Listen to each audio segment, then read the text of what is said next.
Palisades are burning bright, Oregon trucks nowhere inside, budget cuts, hydrants dry, no water in supply. Hearst fire, Kenneth fire, Eaton fire, please retire, climate change, Trump's deranged, the LA fires are not contained. Burn, baby, burn! Karen Bass is on the scene, rejecting almost everything. Smelt fish, droughts and wind, this is all Trump's fault again. Transgenders fighting fires, DEI, that's not satire. Forest dry, flames are hot, California say goodbye. I didn't start the fire, no I didn't light it and refuse to fight it. I didn't start the fire, that's missing.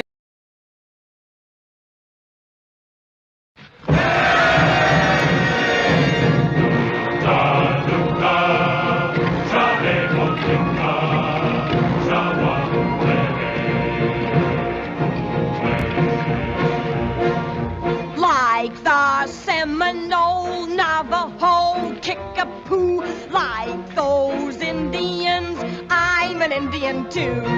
I sue, ooh, ooh, I sue, ooh, ooh. Just like rising moon, falling pants, running nose, like those Indians, I'm an Indian too. I sue, ooh, ooh, I sue, ooh, ooh. Some Indian summers day without a care.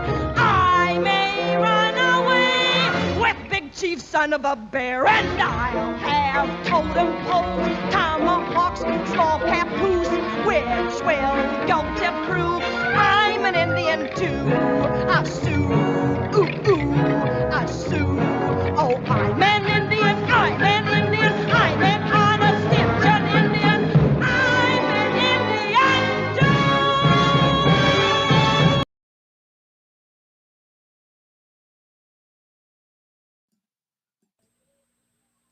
too. Ooh. But the thing is this. The thing is this. See what we could do on social media, what we could do on Thursday nights, 9 o'clock Eastern time at the front line with Joe and Joe is we could have some fun at their expense rather than, I'll give you an example. I was watching the hearings today. I was watching clips of the hearings on YouTube, right? So I was watching how they were treating Pete Hegseth, how they were treating Pam Bondi. Pocahontas was obviously involved with that, with Pete Hegseth. Adam Schiff, speaking of California, he was trying to pigeonhole, Pam Bondi. And I'm screaming, like in my mind, I'm screaming. I stopped screaming at the TV and at the computer screen, okay? But in my mind, and Mike Knowles said the same thing. You just want to scream at these people, right? But then I get together with you on Thursday night and we play a clip like I'm an Indian too, with Pocahontas' face on it. It's like, that does infinitely more, Joe Resinello, and it is good-hearted fun, maybe at her expense, who cares? But it's better than me getting angry. It's better than me yelling at the computer screen, okay?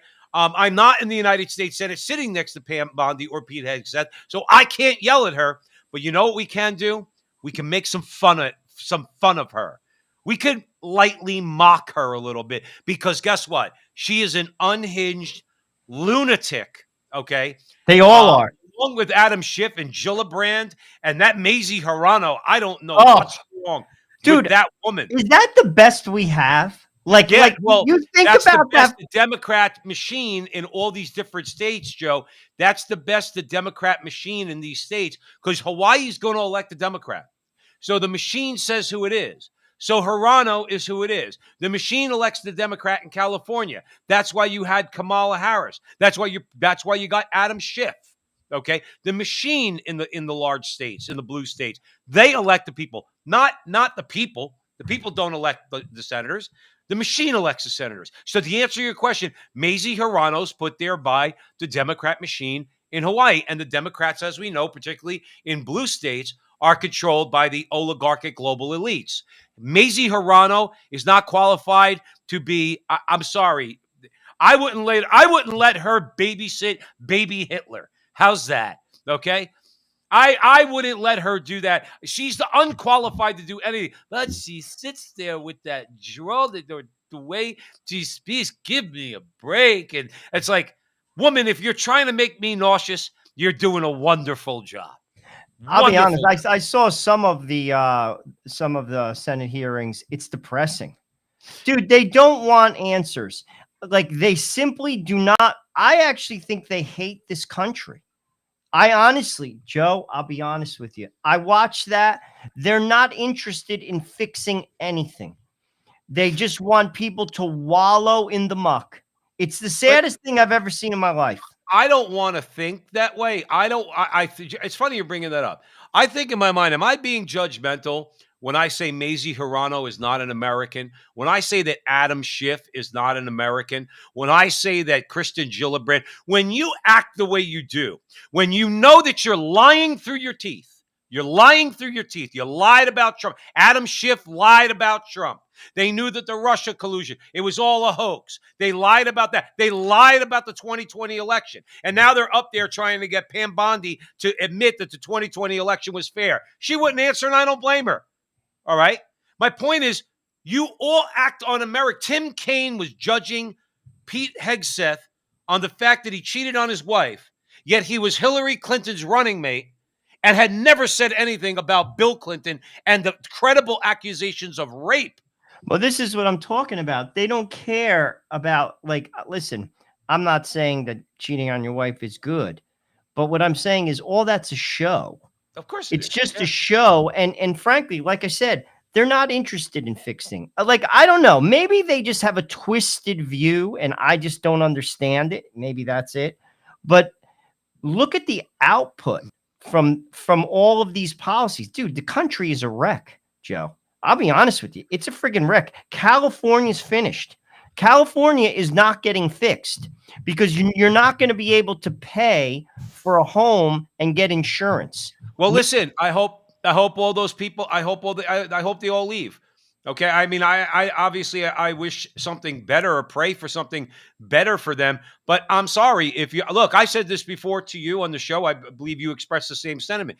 If California wasn't such a politically corrupt state, if there was actual democracy there where a real Republican, a conservative Republican could get elected like Ronald Reagan did, okay, where the machine doesn't control everything through four families, Pelosi, Newsom, Davis, and Getty, all right, control all of California. So the thing is, if California was actually run legit, okay, a legitimate state with legitimate elections, I'd move to California like that. But guess what? Like you said, they're finished. They're finished. They're not going to be able to rebuild. They're not going to be able to do what they need to do because you know what? They're losing people as it is. And they're losing rich people, quite frankly. Okay. So they're losing their tax base. They brought this upon themselves. No, I know. And the worst part is, Joe, people will defend it. I listened to Bill Burr on a talk show defending like Gavin Newsom. You can't fix that. Bill Burr, the comedian? You can't fix it. You can't fix a person like that. Bill Burr, the comedian? Yep. He was on, really? what? I swear. I'm so surprised because to me, like, I'm sorry. Gavin Newsom does not deserve to be treated fairly. To Dude, me, he's another guy. Put in jail for ignoring the warnings. They were warned January 2nd by scientists. The Weather Channel said it's a high probability that fires can start. And what happened the next day? The mayor of LA flew to Africa. I mean, Joe, you can't make it up. I mean, it's absurd. And if you can't, I'm not saying they started the fire, but they didn't put measures in place. They cut the budget. Fire hydrants didn't have water. Dude, if you know you live in a zone where year after year there's a fire, you kind of prepare for that. They weren't prepared. Gavin Newsom should resign. And if you ask me, I think they all should be in jail, to be truthful with you. It's criminal. And people have to vote with their feet. To your point, get out of there. It's a wasteland. And you're not going to be able to build on your property because no insurance company in the world is going to give you insurance. No one. Right. And all of that damage, the last number I heard, 12,000 structures. Probably by now there's more. Right. There's 150 billion. That was the estimate on the business they had, like at work. They had the television on. Dude, there's not a company in the world. They're all reneging. They're not getting a dime for that money. And some people could deal with it, like Mel Gibson lost his house, he's rich. Okay.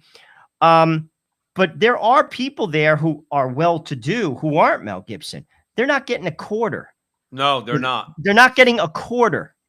But back to what you said earlier, when you see the way things are run, when you see deliberate attempts to undermine the middle class in America, not just California, when you see them going after a president who said, I'm on the side of the working man, the blue collar guy, I want to rework trade deals, and you go after him and you accuse him of all these things, you try to shoot him and kill him, okay? And all these things, you steal an election from him and from the American people and all these things. No, I come to the conclusion, yeah, Joe Manchin is an American. Okay. Kristen Sinema is an American. She's a liberal Democrat. She would not allow for some of the shenanigans that they wanted to do, like expanding the Supreme Court or to add Puerto Rico and D.C. as states. She was not going for that. She's an American. Mazie Hirono's not an American. Adam Schiff they're is not an nihilists, American. Joe. This What? radical left movement, they're nihilist. I actually think they're projecting internal strife.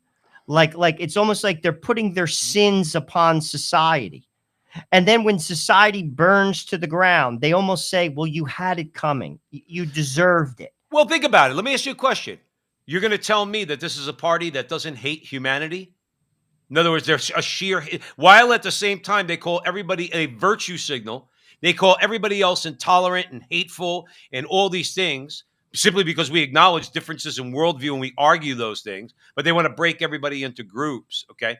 I listen, just look at the way they treat the unborn. And then you have all the inclination that you need to know that these people hate humanity. Like you said, they're nihilists. They don't believe in anything except themselves, by the way. They do believe in themselves and their own well-being. And what they've done is they bought in with the global cabal, all right, to secure their position in the new world order. That's what they do. That's what they strive to do. That's and they do exactly that by right. undermining America because they don't give a shit about you and they don't give a damn about me.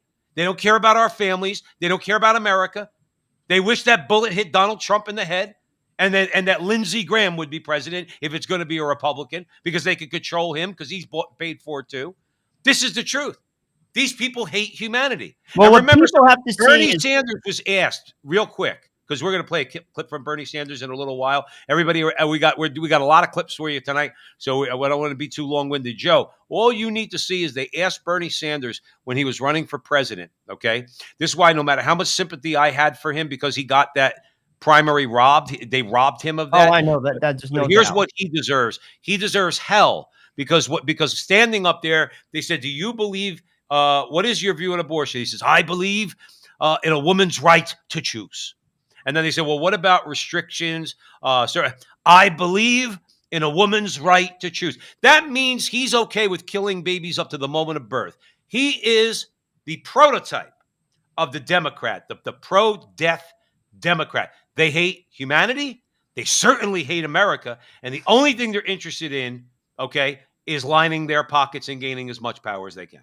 That's it. Well, that's why, to be honest with you, and there's too many people that support them.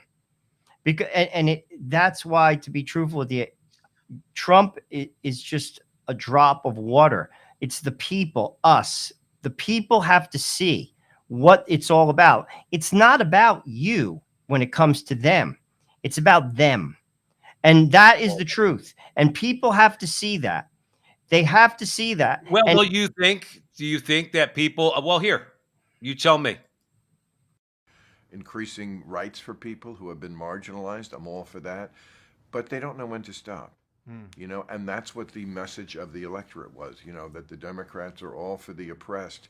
And what the electorate was saying was, what's oppressing me? The price of eggs.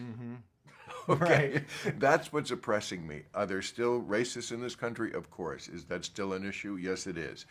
But the Democrats have to come to Jesus on that issue and a number of issues where obviously the fact that Donald Trump won more minority votes than I think any Republican since Nixon or before, that should tell you a lot. It's more about class now. And when they get on that page, when they have someone who uh, comes up to I always say, let's live in the year we're living in, I think that party will do better. As of now, I don't see it in the Democratic Party. I see them still digging the hole deeper, but we'll see. I think parties basically want to survive, as all organisms do. But the Democrats could go the way of the Whigs. You know, parties do die off when they don't adapt. I don't think that's going to happen because I think, again, they do want to live. No, I disagree with him. The Democrats don't care. They don't care about the Democrat Party. The Democrat Party is a vehicle for globalists who have been lured into selling out their country by the globalists, by Klaus Schwab, by George Soros, and the rest of them. Look at that Jasmine Crockett that we talked about the other day. She's taking a picture with Alex Soros, George Soros' son. I wouldn't want to be in the same city as George Soros' son, or Yuval Harari, or any of these people. Bill Maher's wrong. They don't care about the Democrat Party. The Democrat Party for them is a means to an end. Joe, if they had real power, if the Adam Schiffs of the world had real power, if the Gavin Newsoms of the world had real power, if the Nancy Pelosi's of the world had real power, there would be no parties. We'd be finished. America, as you know, it would be done. There is no, first of all, there's no Democrat Party now. This is not the Democrat Party. This is a party of you use the word nihilists. They're Marxists. They're all sorts of ists. Okay, but one thing they're not is they're not American. Well, what he's basically saying, though, is people aren't going to vote for them. And I think he's on to something because they basically got Joe Biden in. He was wrapping paper. And it didn't work with Kamala Harris. And that's why she didn't give her positions, because she knew that America is not for the positions. You see, what the Democratic Party has been very good at is masking an agenda. They don't call their agenda. It's radical socialism. It's globalism. But they call it something else. And Barack Obama had that subtlety. But underneath, that's what he was. Then it went to Joe Biden. They wrapped him in the I'm from Scranton, Pennsylvania, I'm Uncle Joe. And obviously his policies went in a different direction. And they couldn't do that with Kamala Harris. With X and now Facebook supposedly isn't going to censor, what you're going to see is a more informed public. And I'll be truthful with you. America isn't buying what they're selling. This election should tell people that. And that's what Bill Maher is saying. And I'll tell you what, he's right on this front as well. They haven't figured that out yet. They're still doubling down. And they're not going to win on this agenda. They have, but they're, see, Bernie Sanders, we're going to play a clip of him in a little bit with Jon Stewart, where he's complaining about money and politics. He's talking about IPAC, and he's talking about these different things, okay? They're all, and now Michael Jones, of course, does a full thing on IPAC. Thomas Massey came out recently with Tucker Carlson, talking about everybody's got an IPAC, man, to tell them how to vote when it comes to Israel and the Middle East. But the fact is that, well, Bernie, last time I checked, you're a United States senator, okay? You might be a little different because you're from Vermont, but these senators, they get elected because of the money, but you haven't done anything about it, have you? Have you done anything, Senator Sanders? But in all fairness, I don't agree with his solution, and we'll talk about that then. But what he has been very vocal about that. He's actually, to be honest with you, true to him. He was the most hated man in the Senate. I heard that when Hillary was there. Bernie Sanders doesn't play ball to the degree that a lot of them do. He plays ball to an extent. He's not a purist, but he diagnoses the problem, and at least he has the guts. Matt Gaetz also says the same stuff. Here you have two people, very different, but they're pointing to the same problem. The system's broken, and that's what Sanders basically says. It doesn't work. It does not work. But the system doesn't. But the system doesn't work. But see, here's one thing about conservatives, and conservatives need to get back on this get back on this track, okay, of making clear why the system doesn't work. The system doesn't work because the Constitution itself, going back now 80 years, has been completely perverted. It's been completely distorted. The system does work. Our founding fathers actually were some pretty smart guys. No, and but that's not why. It's not what's on paper, Joe. It's because it's been co-opted. No, that's what I mean, Joe, and I want your comments, but that's what I mean. The Republicans allowed the left to do this. Because they're bought too. Joe, they're not innocent. I'm not saying they are. I'm not saying they are. And by no way, they're part of the problem too. Mark Rubio is part of the problem. Mark Rubio, I listened to some of his confirmation. I love how they just changed the tune because now the wind is blowing in that direction. If someone else won, he'd swing the other way. They, like, in all honesty, Thune too. They're all bought and paid for. You got to take money out of politics. It has to come out. That is why the budget gets put out on Wednesday and voted on Friday, because they know it won't pass if they don't do it any other way, because the system's broken. We need a full-on revolution. Keep the document, but the structure has to go. And until it goes, don't. And that's why I elected Donald. That's why I voted for Donald Trump. I want to be torn down. The deep state does not represent us. No. And people have to get that through their head. The Republicans are part of it. John Thune there's not a lobbyist he's never liked. He's a dog. So is Mike Johnson. The only reason why Trump lets him go there is because he feels he can control him. That's the only reason. Mike Johnson. Well, I hope so. No, but my point is he's not a person of character. I can't even listen to him. I don't even listen to him. Well, see, the thing is this: when it comes to somebody like Mike Johnson, all right, Mike Johnson, to me, what's happening with Mike Johnson, for me, is the same thing that happened with Paul Ryan, is the same thing that happened with John Boehner, is the same thing that happened with Mike Pence. When they were rank and file members of the United States House of Representatives, I'm like, yeah, love this guy. Love this guy. This guy's great. Soon as they got a position of power, they went full establishment. Paul Ryan, John Boehner. They want to keep their job. All right. And that's the problem. And you know who wouldn't do that, though? I guarantee it. I bet, and I don't have anything, but I bet whatever I have, okay, Thomas Massie wouldn't do that. Well, Thomas Massie is extraordinarily gifted. He doesn't need this. You see, like, this is not, he's super gifted. He's brilliant. He built the house with his own hands. And he's also in a very poor place in Kentucky. I think it's the poorest county he lives in Kentucky. Mm-hmm. So, I mean, he gets 70% of the populace are on his side. They love him. He could run for governor. But my point is, he doesn't need this. Right. Like, these are the type of prototypes that we need in government. Like, I'm here because I have a skill set. I don't need this. I don't need this job. Right. But these guys, they do anything to keep the job. They don't represent the people. People have to throw them all out. 85% of our representatives, if you ask me, have to go. There's probably maybe even more.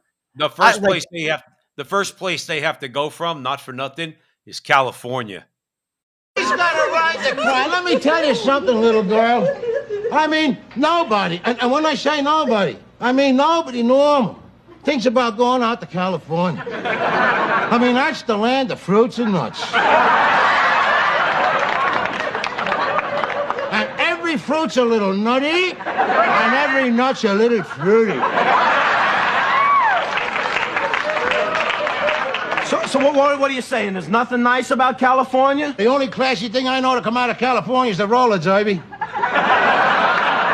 Oh, California is great. Why do you think everybody's moving out there? Because they're all nuts or they're broke or they're jumping bail or something. Don't you know that California is the home of where it's going to occur the world's worst catastrophe?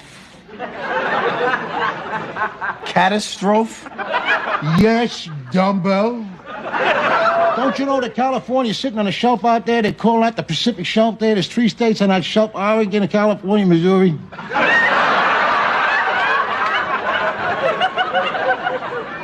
you know the day the big earthquake, them tree states gonna be shoved right over that shelf there? They call that the Continental Divide. What? Yes, the Pope knew about this years ago. He said it was St. Andrew's fault. Look at me when I'm talking to you. Oh, Archie, I don't think God would push all them people off a shelf. Ah, what the hell do you know about God? I'll tell you what God would do. He's gonna dump California. He's just waiting till the last of the crazies get out. So during COVID, people left California for different reasons. 1.234 million people left California, according to census, from 2020 to 2024 because of force. They're making me do this. I don't want to take that. These kids staying home. I'm not staying here. I'm out of here, right? Okay. But those who chose to stay are like, I can tolerate this, not a problem. Now, the average person living in LA is roughly 37 years old, according to the census. Okay. What kind of conversations do you think a 37-year-old is having late at night? What phase of their lives are they at? Married, maybe they got 2 kids, getting a house, living in a house, maybe starting a small business, maybe trying to kind of go into their big income years of 40 to 55 years old. Maybe husband and wife are saying, look, the next 15 years are going to be our money-making years. If we buy a house in the state of California, if we stay here, if we start a business here, if we put our kids here, you know what questions they're asking now? You saying yes to it, you're saying you trust that the next earthquake that happens, California is going to take care of you. You trust the next earthquake that happens, homeowners insurance is still going to be available to you. For you to have to fix your house, going to cost you $500,000, $400,000, $800,000. Don't worry about it. You got homeowners insurance. You trust the current policies and the handling of the fires that cost $150 billion is not going to cause every single PNC, auto insurance company, property and casualty company, to leave the state of California. You trust, as a small business owner, with the homelessness being the highest in America. There's 770,000 homeless people in America. Of the 770, 180 is in California. You trust their policies are going to clean up homelessness. You trust the schools are not going to indoctrinate your kids. That's how you're making your decision. So, husband and wife, 37 years old, kids, career, wanting to start a business. Do you think they're going to sit there and say, babe, what do you think about driving 200 miles and going to Nevada? Maybe we move to Nevada. Maybe we treat California as a place for vacation, not a place to live. If they think the last 4 years of COVID, losing 1.234 million was bad, what do you think is going to happen the next 12, 24, 36 months when they realize how long it's going to take to get these permits? I don't know. But staying in California is a form of saying, I believe our politicians will figure this thing out.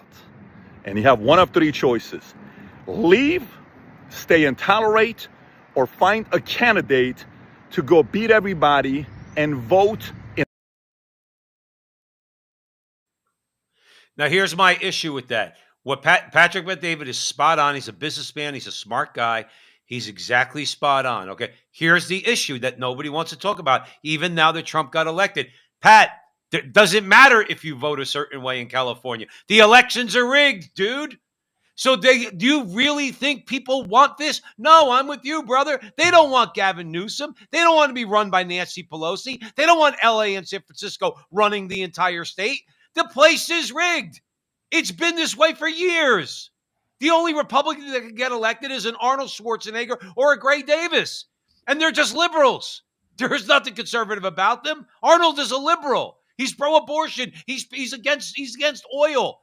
You're not getting a real change candidate in California until you actually have federal legislation that comes in and says your elections are crooked. You have the whole thing rigged, okay? And we're going to revamp the whole thing, not just there, but in all 50 states. So he's right about everything else. You're not voting yourself out of your problem in California because you're just replacing one scumbag with another. Well, I think like you said, everything he said is right. I think he's indirectly making a pitch for himself to be the governor.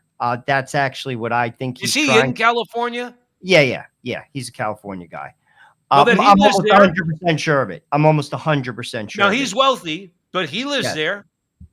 Yeah, he probably has his kids in private school. That's why he can talk about. You know what I'm saying.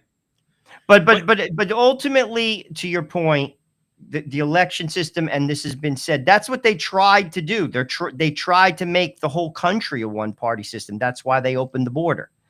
And that's why, and to also to reconfigure the Congress. That's why they did it. But he's making a pitch for himself to the point that people are going to leave. You have to leave. Like, it's uninhabitable, even for rich people now. Like, your house burns down. The services are not going to be there. It's going to be like Newark, Joe. People forget Newark, New Jersey was a thriving city 70 years ago. Thriving. Yep. Rich people, poor people, all types of people lived in the city. Newark is a wasteland. There's sections of Newark, block after block after block of abandoned houses. West Side, the West Side on South Orange Avenue. Block after, go through, what's it called? Week Wake. Block after block of abandoned houses. California's not going to turn around in 2 seconds. He's 100% right. No insurance company is going to give you insurance. So people aren't going to live there. Right. And it's all because they ran it into the ground. You have to leave. And maybe it will come up from the ashes. Maybe. El Salvador came up from the ashes. Keep that in mind. El Salvador was the most dangerous country in the world. And finally, people got it together. And 85% of them voted for the president that's there now. And he cleaned it up. But he's an authoritarian. People have to get to a point where they're going. Because here's the thing. California gets fixed one of two ways. By the hands of an authoritarian that basically just says to the crazy people, as Archie Bunker said, the fruits and the nuts.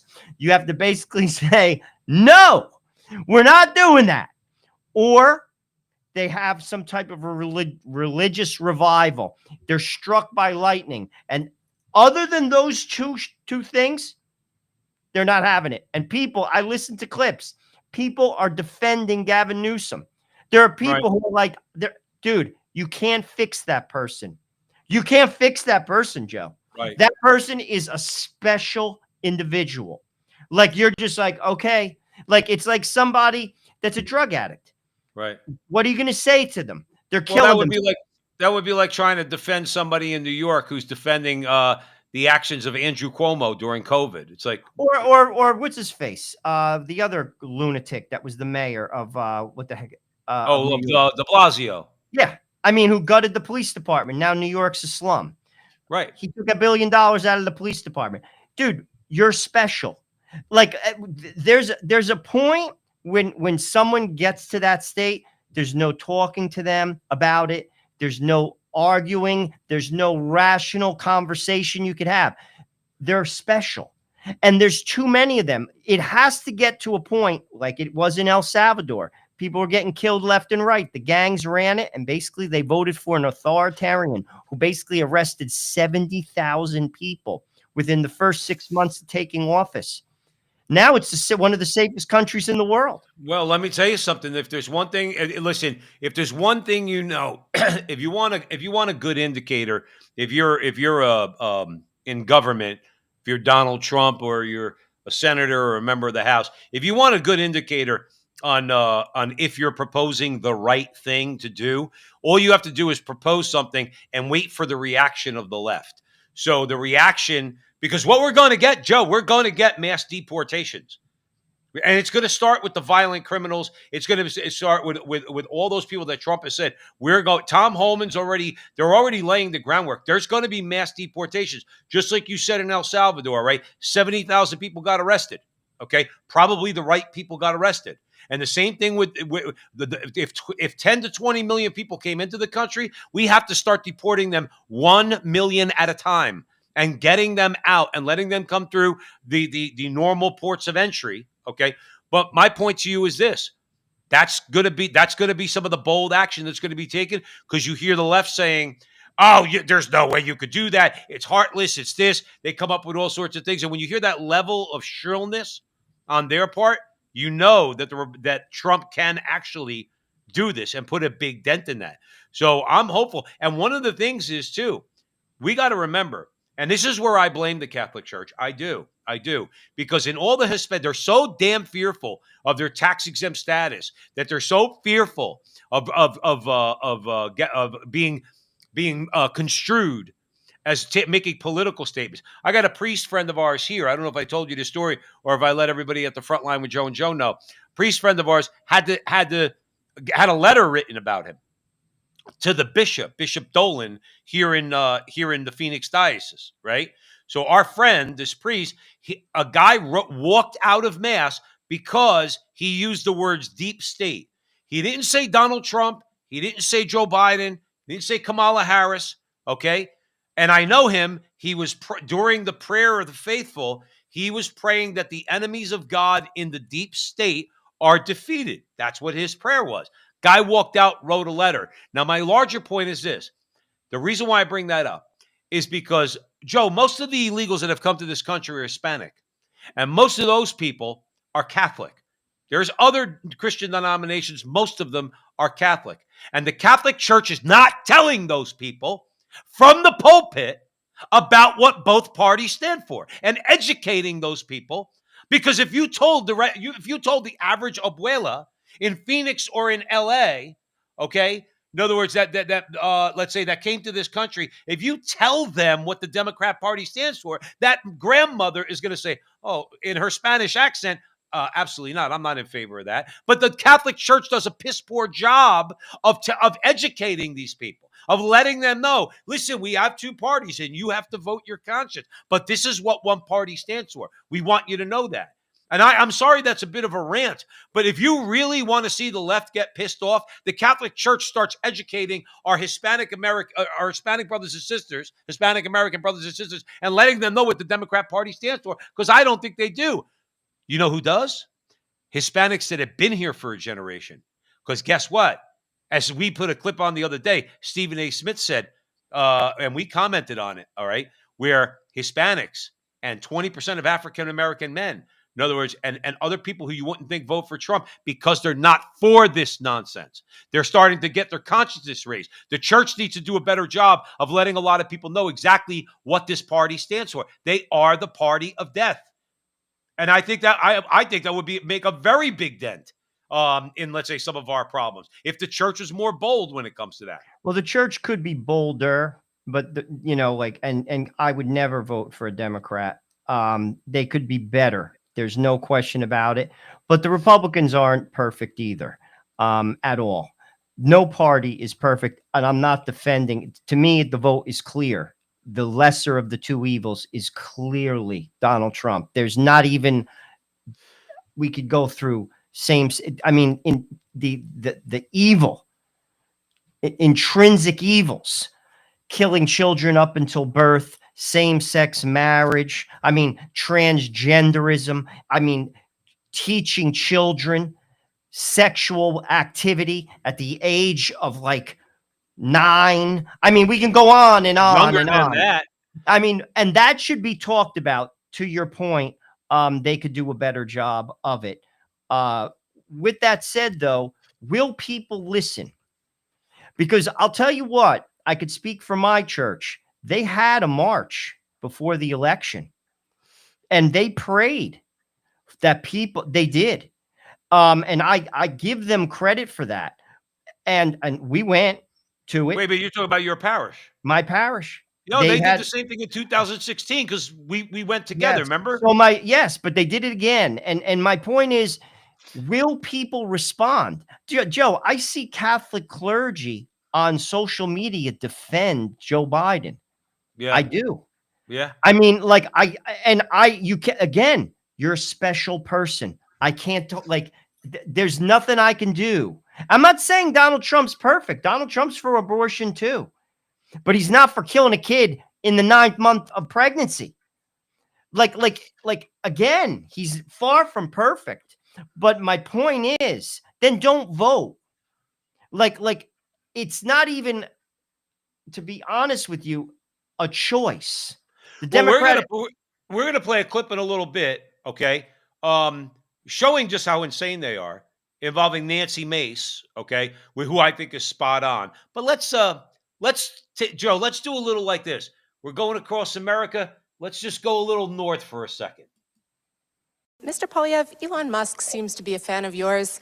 He tweeted a 100% emoji recently in response to a tweet that says, Pierre Polyev is extremely impressive. He should be Canada's next leader. The sooner, the better. I'm wondering what you think of this, and do you accept his endorsement? In French and English, please. Well, first of all, my 3-year-old has just told me that he wants to go to Mars. So I guess Mr. Musk would be the right guy to put him in touch with.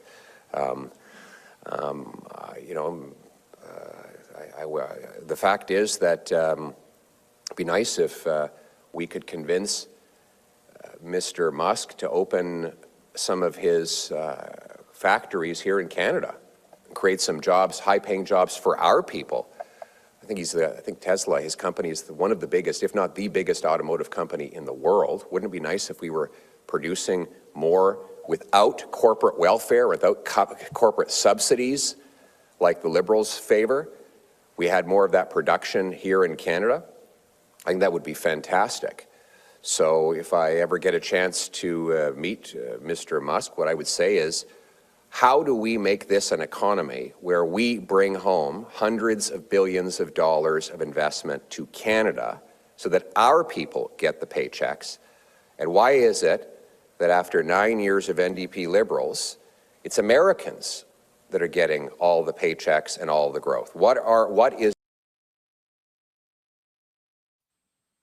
Now juxtapose that for a second. Keep that in mind, everybody out there at the front line with Joe and Joe. We're staying in Canada. Now, listen to Danielle Smith and think in your mind what Joe and I spoke about earlier about, do these people actually love their country?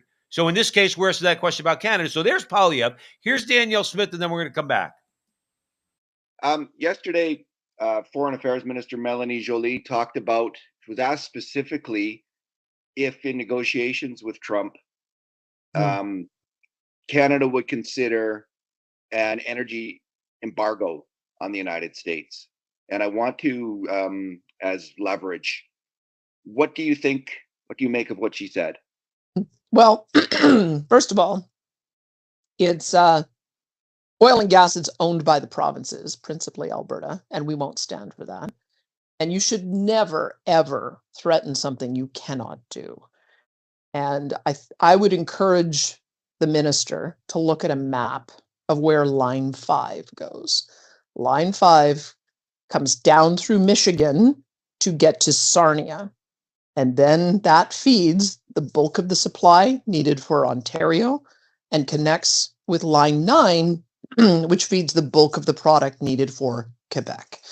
And so if you cut off that line, you are cutting off Ontario and Quebec. So I would encourage the ministers to either understand how our integrated pipeline system works and start looking at ways that we would be able to. Now, I just wanted to cut off there. I'll just give you just a quick, okay? You got Pierre Polyev saying, well, why not talk to Elon Musk? Why doesn't he? They're the largest car company in the world, okay? After being told a few years ago that it's all going to fail, electric vehicles. And I don't believe electric vehicles are still that society as a whole is ready for it. But Elon Musk obviously is onto something because you're talking about $1 trillion market cap company. They're the largest automobile manufacturer in the world.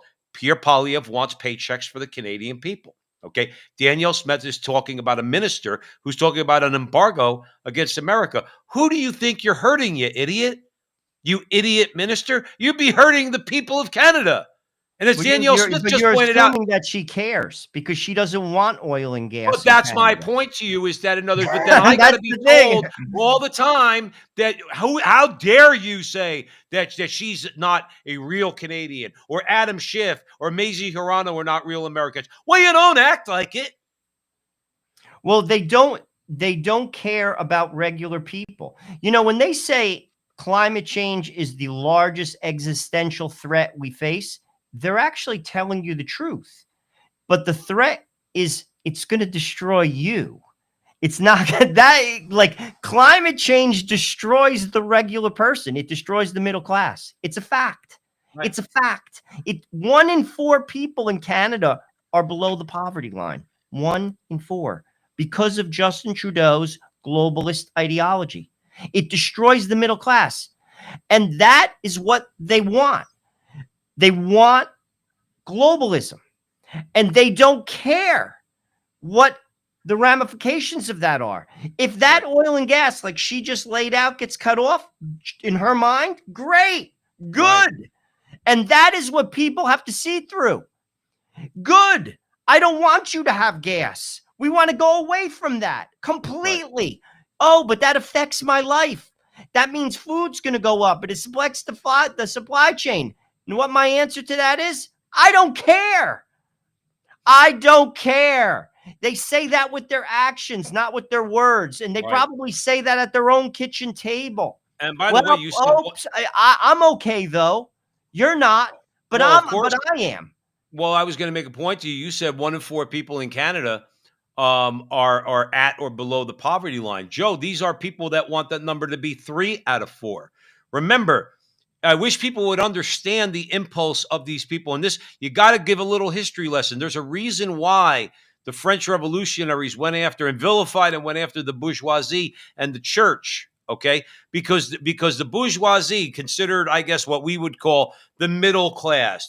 It's not the super duper elitist rich. It's not the real poor. It's people who are independent minded. Okay, usually are craftspeople, working people, but they make a good living. They have lots of kids. Okay, this all stands in the way of the globalists. Their attitude is if they can't change your mind, okay, which they know they can't, all right? They're not going to change my mind. They're not going to change yours and millions and millions and millions of other people. What they'll try to do is force you economically by sowing fear through climate change, okay? Just to give an example, they're going to try to force you economically to go against your own interests because they're going to instill fear. They're going to say the world's coming to it. We have an existential threat because of climate change. That's how they want to look. We all know they show it. They actually show it. And I don't understand how Republicans in the House and Senate let like a real, I won't say the word because this is a family show. And I know I cursed already once tonight and I shouldn't do that. But they let that guy, John Kerry, go up there and nobody's got, I mean, they kind of gave him the screws a little bit, but nobody says, Senator Kerry or Secretary Kerry, whatever positions he held, are you serious? Do you really think the average American person takes you seriously when you talk about CO2 in the atmosphere and you fly on private jets all across the world and your best response is, well, I have to save the planet? Do you think that we're really all that stupid? And the answer to that is yes, Joe. Apparently he does think people, and people support and vote for them.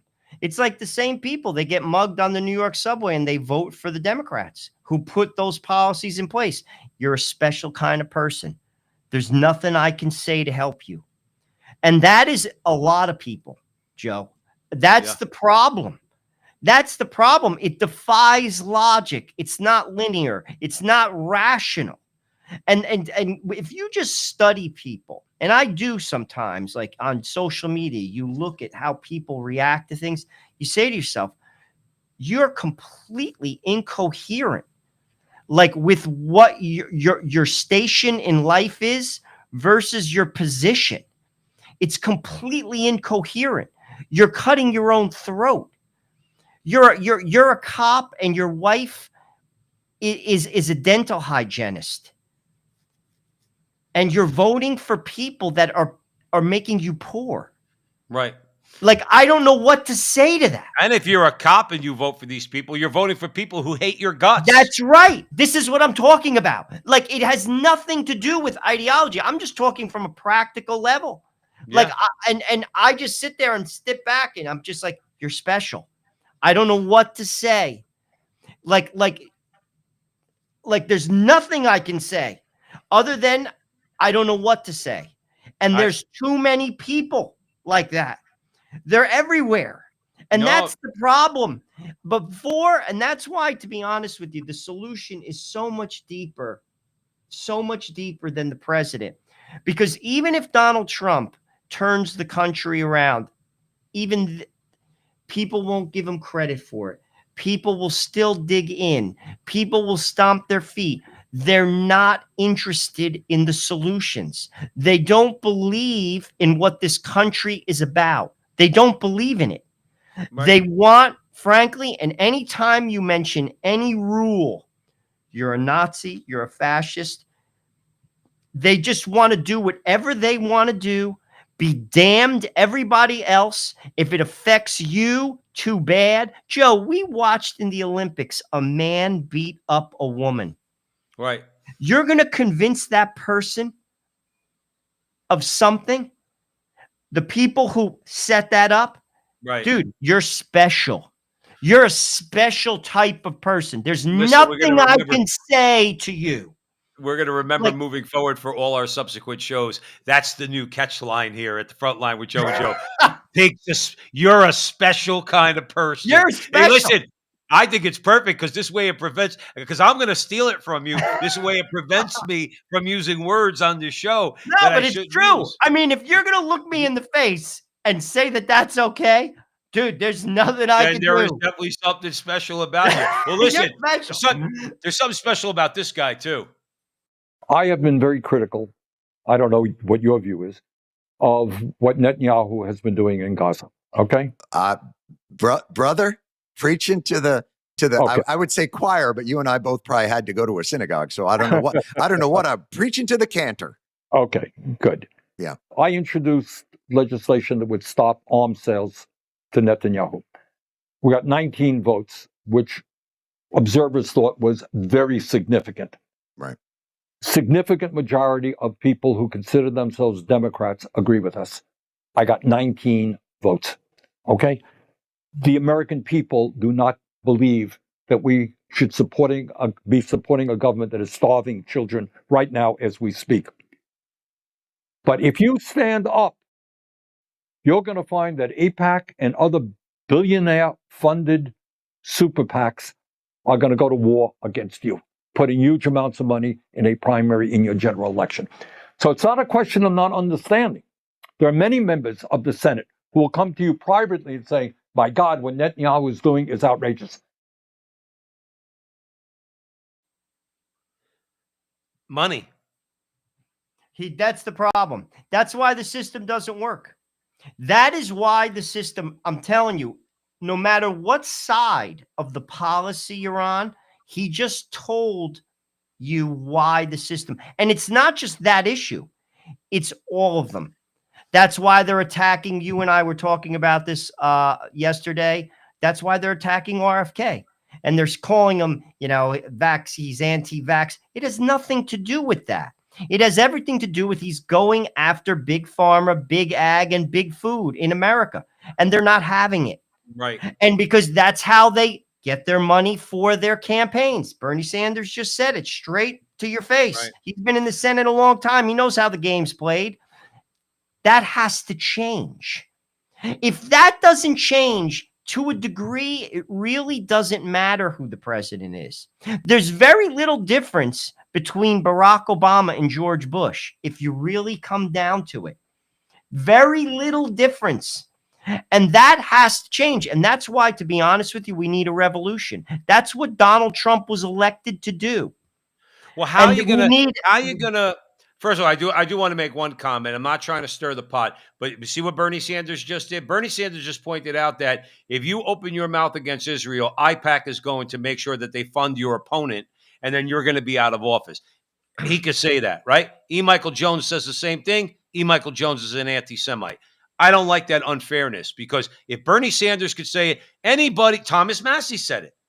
As we said, Thomas Massey told Tucker Carlson, he says, you get to Washington, you got an IPAC person. They're going to tell you how to vote when it comes to Israel. Cynthia McKinney, all right, said this, I don't know, however many years ago.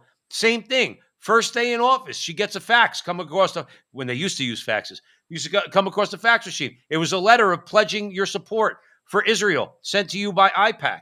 But here's the point. IPAC, that's a whole other conversation that we could maybe have with E. Michael Jones. But on a more general level of money, they control a lot of money. Ergo, they control how people vote.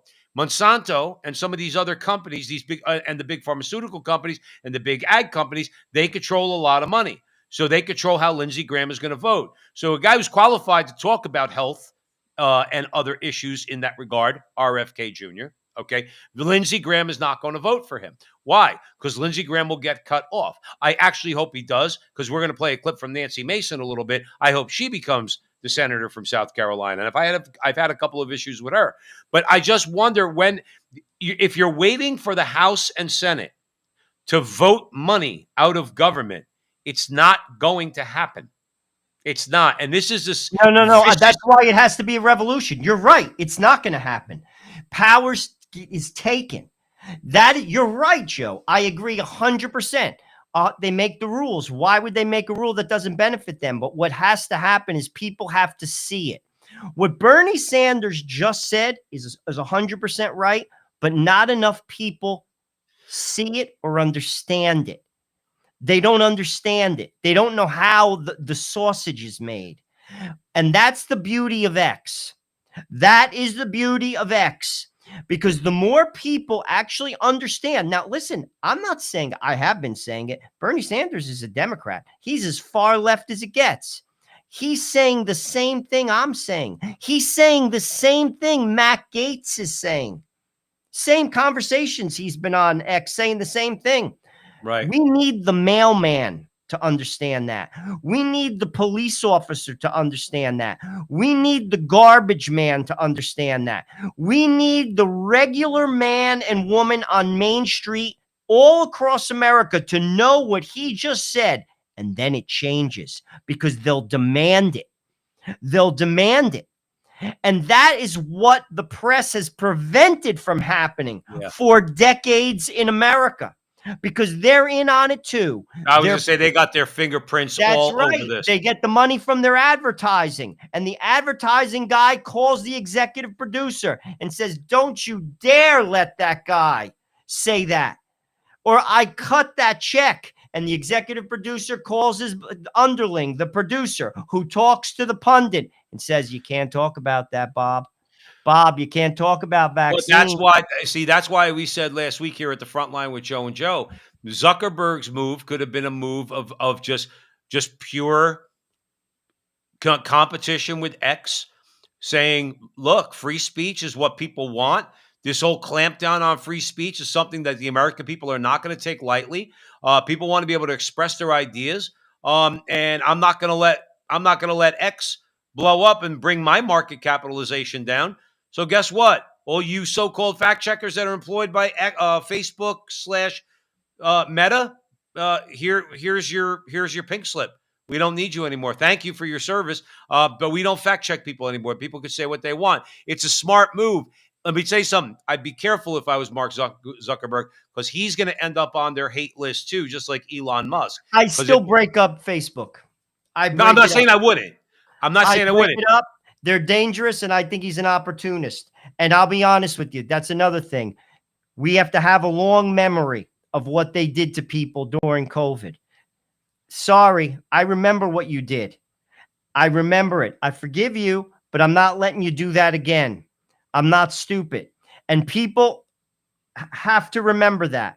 Mark Zuckerberg is an opportunist, in my opinion. He, just like Bezos is an opportunist, just like CNN is an opportunist. Why do they put Jennings on that show? They know the ratings were going into the toilet. That's purely a business decision. Bezos said, we got to put more conservatives on the paper. People protested. He threw them out of the office. What that should say to people is all the virtue signaling that corporate America gave and threw down the American public's throat for 4 years was a bunch of bunk. It was bunk. It's garbage. Except one thing, though, when it comes to all the DEI stuff and stuff that we covered here before, but the people who really control that agenda, and I'm talking about Wall Street, okay, that's the power. That's the power that needs to be taken away. The power that they have over corporations who need money in the form of either bond offerings, they want debt, or they want to issue stock and go public, whatever the case might be. That what Bezos did, what Zuckerberg's doing. Okay, great. Let's call it self-policing. Somebody's got to swoop into Wall Street and prevent BlackRock and the rest, and Vanguard and all of those State Street from telling individual corporations what they can and cannot say. What you do is they got to be broken up.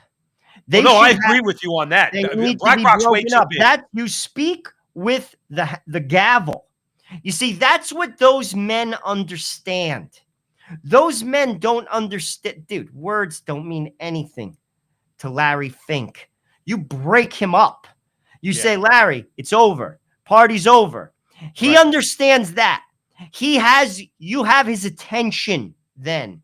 People, you see, they don't understand how these men tick because a lot of people don't work in that space. I understand how they tick because I work in that space. I know how the game is played. They understand threats, financial leverage. That's what they get. Other than that, whatever. Get out of my office. And that is what you do. You break them up. Yeah. They don't do things out of altruism, ethics, corporate ethics. Oh, we're going to help this group. They could care less. They'll abandon you so fast if they don't make money. Your head will spin off your neck. Right.